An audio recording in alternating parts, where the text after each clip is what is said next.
না, দেশে আস্তে আস্তে প্রযুক্তি আসতেছে, এটা কাজ করতেছে,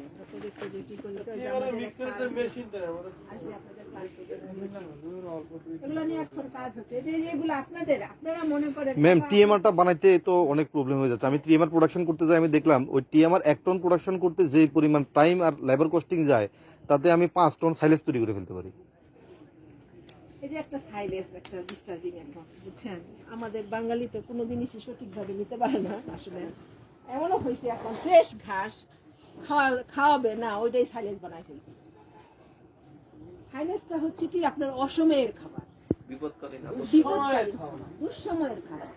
আপনি নরমাল যদি যে জিনিসটা এখন অ্যাভেলেবল আছে, এটা আপনি কোনোভাবেই সাইলেজ করা উচিত না। দুঃসময়টা যদি লং টাইম হয়, লং টাইম হয়ে যায়, যেমন আমার এলাকায় প্রায় 6 মাস 7 মাস হয়ে যেতে পারে। হ্যাঁ, পানি থাকে, কোনো সমস্যা নাই। আপনার 6 মাস 7 মাস আপনার বাড়িতে এলাকায় ধান করছিল না, গম করছে না, কিনে ফেলেন।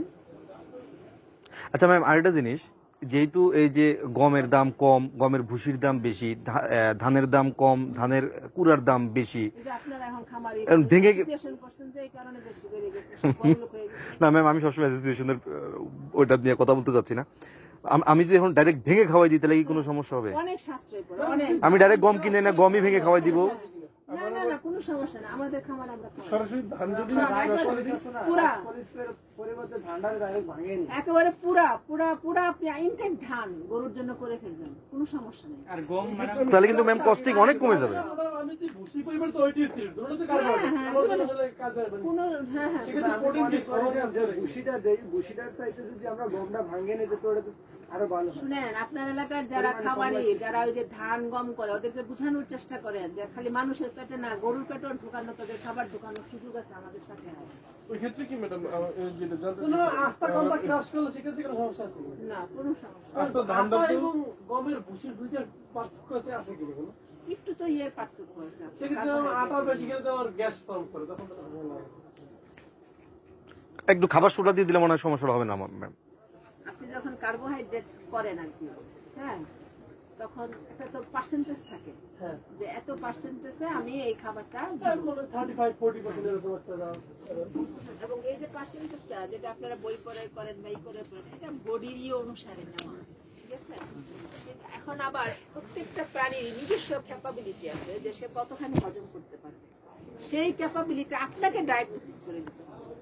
আপনি গরুর পায়খানা পরীক্ষা করলেই বুঝে যাবেন, বা আপনি গরুকে পরীক্ষা করলে যে এক গরু এই পেটে গ্যাস জমতেছে না, আরেক গরুর পেটে গ্যাস জমতেছে। অনেকে আছে খাবারে লবণ খাওয়ায় না, কিন্তু লবণ খাওয়াবে না, খনিজের জন্য না, এই লবণ কিন্তু নিউট্রাল, সে গ্যাস হইতে দিবে না। একটা গরুকে দৈনিক কত গ্রাম বা কত কেজি লবণ খাওয়ানো যাবে? ওই জানা গরু যতখানি লবণ টলারেট করে। ম্যাম এখন কি এই না আপনারা কেন লবণ মিশাই মুখে দেন না? ম্যাম এখন কি সাদা লবণটাই খাওয়াইতে হবে নাকি রক সল্ট ব্যবহার করলে আরো ভালো? না, সাদা লবণ খাওয়াবে, normal sodium chloride. Ma'am rock সল্টের উপকারিতাটা কেমন? রক সল্ট তো হচ্ছে আপনার ক্যালসিয়ামের ইয়ের জন্য খাওয়া। খাবার লবণ আলাদা, ওইটা আলাদা, ক্যালসিয়াম ক্লোরাইড আলাদা, আর নরমাল স্যালাইন সোডিয়াম ক্লোরাইড যখন পানির সাথে মিশে এটা বডিতে হ্যাঁ, নামাজ হয়ে গেলে সবাইকে চলে আসতে বলেন। যে সকল খাবার এসিড করে সেখানে খাবার হচ্ছে লবণ হচ্ছে নিউট্রাল খাবার, এইজন্য স্যালাইনে লবণ দেয়। নাইম, নামাজ শেষ হয়ে গেলে সবাই চলে আসতে বলেন। জানতে চাইতেছি, আপনার এই ধানটা যদি সরাসরি ক্রাশ করি আমি, ওই ধানটা তো সেক্ষেত্রে সিদ্ধ থাকে না, ওই ক্ষেত্রে ওই ধানটা দিলে নাকি আপনার ওই কুড়াটা দিলে ব্যবহার করলে ইয়ে হয়ে যায়, পেট টাইট হয়ে যায় বেশি, ওটার ক্ষেত্রে কি সমস্যা আছে কিনা? গরুর জন্য যদি ধান করেন, গরুর ধানটা একদমই মচমচা শুকাবেন না কখনোই। আচ্ছা, গরুর ধান থাকবে কাঁচা কাঁচা ধান, যদি গরুর ধান করেন কাঁচা কাঁচা ধান, ওই ক্ষেত্রে সমস্যা হবে না? না, কোনো সমস্যা হবে না, ফাইবার কাজ করবে বেশি। ম্যাম ধানের সাইলেজটা কি? সাইলেজ সম্পর্কে আমার খুবই কম, অনেকে দিয়ে খাওয়ায়, আবার অনেকে নিষেধ করে, কিন্তু আমার আইডিয়া খুবই কম সাইলেজ সম্পর্কে। আর আমার কেন জানি পছন্দ না আর কি সাইলেজটা, জন্য যার প্রতি আগ্রহ কম আর কি। টোটাল সাইলেজ পছন্দ না? হ্যাঁ, টোটাল সাইলেজটাই আপনার পছন্দ না? বর্ষার মধ্যে তো ম্যাডাম ঘাস তো ডুইবা যায়, কেমন হইব? ঘাস ধান রবিনা রওনা দিছে, আসতেছে, বেশিক্ষণ লাগবে না। ঠিক আছে। হ্যালো,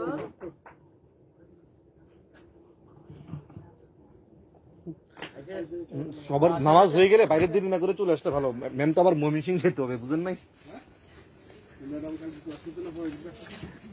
আমার ইনশাআল্লাহ মঙ্গলবারে আসবে।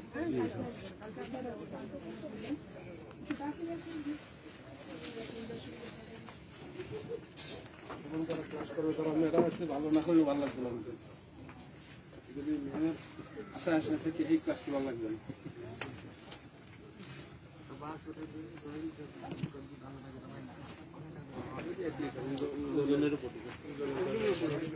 কিছু কিছু ক্ষেত্রে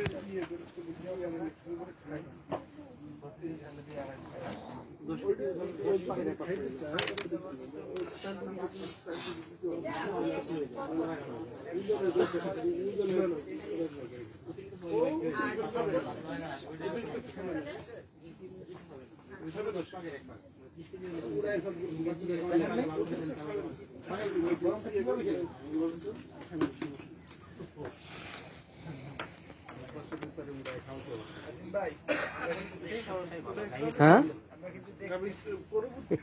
আচ্ছা একটু বসেন। আপনাদেরকে স্যার মুখে বলতেছিলেন না, স্যার এই জিনিসগুলো দেখাতে পারেন না, এই জন্য আমি একটু দেখাই দিব আর কি। সেটা হচ্ছে যে আপনাদেরকে বলছিলেন যে পানি শনাক্তকরণের জন্য কিছু ডিভাইস আমরা ব্যবহার করতে পারি। এটা খুবই ইম্পর্টেন্ট। যখন আপনাদের একটা তথ্য খাতা দিছি না, কলমটা নিচ্ছি হ্যাঁ? হ্যাঁ? না না, আপনাদের মোটা একটা বই দিছে না? হ্যাঁ? বই এটা দেখেন না একটু। এটা কি মোটা বই কাকা? ভাই? ম্যাম রেকর্ড বুকটা দেওয়া হয়নি এখনো। আচ্ছা। স্যার আপনাদের বলতেছিলেন এটা কিন্তু ওই জানিয়ে ভাই নামাজ পড়তেছিল ম্যাম, রুম খোলা। আপনি কমার্শিয়াল খামারে রেকর্ড রাখতে হইলে আমাদের দেশে অনেকেই দুঃখ করে যে এই যে বলতেছেন যে আমার কোন ভুলে কোন জাত দিব, কোন জাতে কি দিব। আনফরচুনেটলি আমার দেশে কোনো জাত বলে ওঠে না, এবং তার জন্য একমাত্র দায়ী হচ্ছেন আপনারা।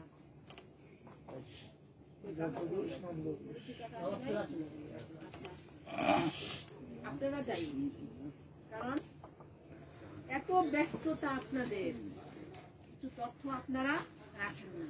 তথ্য না রাখলে কখনোই আমার দেশে কিছুই হবে না। আজকে যে আমরা জাত, এই যে জাত, কোন জাত জাত বলতে পারতেছি না, তার একমাত্র কারণ আমরা কোনো তথ্য রাখি না। হাতে গোনা বাংলাদেশে 0.1% খামারি তথ্য রাখে, তাও কি সিস্টেমিক ভাবে না। এখন মনে করেন কিছু বড় লোক আসতেছে, চিপ টিপ নিয়ে আসতেছে, ল্যাপটপে লাগতেছে, সেটা আলাদা কথা। এটা কোনো এক্সাম্পল হইতে পারে না। হ্যাঁ, এটা রেয়ার কেস। আর বাংলাদেশের মতো থেকে যে লাভবান হয়েছে, আমি মনে করি সেটা একটা এক্সাম্পল হওয়া উচিত। তো শাহেক সিরাজের আমি সব প্রোগ্রাম খুবই পছন্দ করি না, যে উনি পয়সা বাংলাদেশে অস্ট্রেলিয়া বানাইছে, বাংলাদেশে নিউজিল্যান্ড বানাইছে, বাংলাদেশকে আমেরিকা বানাইছে। আমার একদম অপছন্দ। আমার মনে হয় যে আমার দেশের মানুষকে একটু ছোট করা, আমার দেশের মানুষকে ভয় ঢুকাই দেওয়া, যে আমাকে ভালো করতে হইলে মনে এরকমই একটা কিছু করতে হবে, নাহলে আমি ভালো করতে পারবো না। বরঞ্চ আমার মতে যে জাহাঙ্গীর ভাই যে খামারটা আছে, এর মধ্যে যে উনি এত কিছু করতেছেন, যদি এটা দেখাইতে পারতো, আপনাদের মধ্যে 10 জন খামারিকে সে উপকার করতে পারতো, সাহস পাইতো, ইন্সপিরেশন। এত কম টাকায় মনে ম্যাডাম সেট করা যায় না। যেমন এই যে এখন আপনারা যখনই আমরা তথ্য করি, অনেকের কাছে মনে হয় যে আমাকে এখন চিপ লাগাইতে হবে, ভিডিও লাগাইতে হবে, ক্যামেরা লাগাইতে হবে, তাহলে মনে আমি অ্যাপস লাগাইতে হবে, তাহলে মনে আমি তথ্য রাখবো। নাথিং, আপনি কিছুই করতে হবে না। হ্যাঁ, আপনি ম্যানুয়ালও করতে পারেন, কিন্তু আমরা চাই একটা ডাটা আপনার কাছে চাই। কেন আমরা চাই? আপনার কাছে ওই ডাটাটা নাই দেখে আমরা কিন্তু ডিক্লেয়ার করতে পারতেছি না। যে এই যে আমাদের ফজলুর রহমান ভুইয়া স্যার রিটায়ার করবেন, এখন দিন হয়েছে, আজকে 40 বছর যাবত তিনি এই লাইনে কাজ করেন। এটা কি মনে করেন ওনার জন্য খুব সুখকর? যে আসলেই তো আমার দেশে একটা এই ব্রিডিং পলিসি তার হাতে দিয়ে করা, কিন্তু আসলেই তো একটা ব্রিড, একটা আজ পর্যন্ত সেই 1957 সাল থেকে বাংলাদেশে ক্রস ব্রিডিং হয়। আজকে তো আমার বাংলা ফিজিয়ান নামে একটা জাত হইতে পারতো। এই যে ব্রাহ্মা, হ্যাঁ আমার দেশের নামের কিন্তু ব্রাহ্মা, কিন্তু ব্রাহ্মা কিন্তু আসলে আমার ব্রাহ্মা না, এটা একটা ককটেল ব্রিড। অনেক ব্রিড মিশ্রণে কিন্তু যে ব্রাহ্মাটা এখন বিদেশ থেকে নিয়ে আসছে, এবং আয়সা কি করছে, তার যে ডমিনেন্সিটা ছিল আমার দেশি গরুর মধ্যে যখন দেওয়া শুরু করছে, তার ওই জিনটাই মাথা ছাড়া দিয়ে আসছে। গরিব মানুষ কিন্তু মরে দেরিতে, মরে আর কি।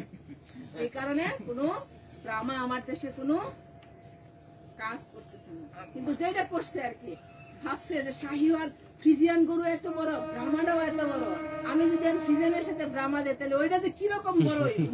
শেষ শেষ যেটুকু